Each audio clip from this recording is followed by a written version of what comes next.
Hello everyone, this is Robi, one of the four members of Team Extended Lootbrooks. Today I'm here to present to you how to configure HTTP in Linux operating system.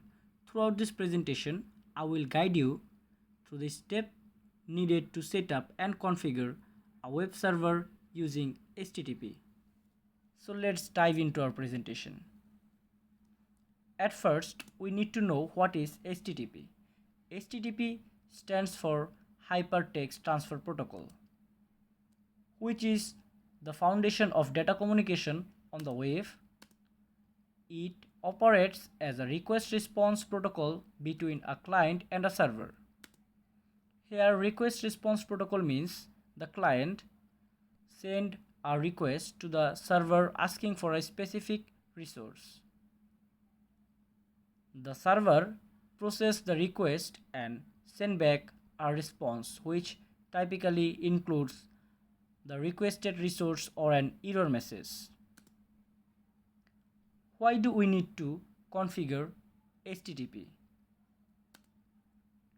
To host website or web application, allowing user to access them via browser, to ensure efficient web traffic management, security, and setting up virtual host. It's essential for running a web server like Apache or Nginx. So why do we do this in Linux operating system? Because Linux is an open source operating system based on Unix. It's popular for its stability, security, and flexibility. It supports multiple distribution, also provide a wide range of tools. Now, how to configure HTTP in Linux operating system? Let's move on the steps involved in configuring HTTP in Linux operating system. First of all, we need to install Apache, which is one of the most common and widely used web server. After the installation, we need to check the status whether it is active or not. As you see here, our server is active and running. That means the server is ready to serve us. Now we need to configure HTTP, Apache, and virtual host. To do so, we can write this instruction in our Linux operating system, and you can see here some command like chmod and chown. Chown is used to change the ownership, whereas the chmod is used to change the access permission of file and directories on Unix and Unix-like operating system.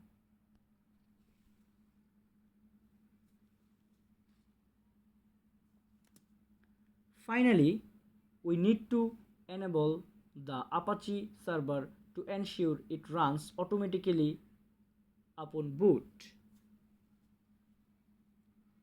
Once everything set up, we can access the hosted website using IP address. In our case, we can access the website at 192.168.101.203, and you can find your IP address by using this command. In conclusion, configuring the Apache server and setting up virtual host, we are now ready to host a website on the server. The site will be accessible to user through a web browser. In our case, we host this website. This is a simple chatbot that can work as ChatGPT and help you in your day-by-day work. That's all for today's presentation. Thank you for your attention. Finally, I would like to give a special thanks to my teammate Mrinmoy, Dewan, Abu Saeed, and Mr. Tanmoy for their support and collaboration throughout this presentation.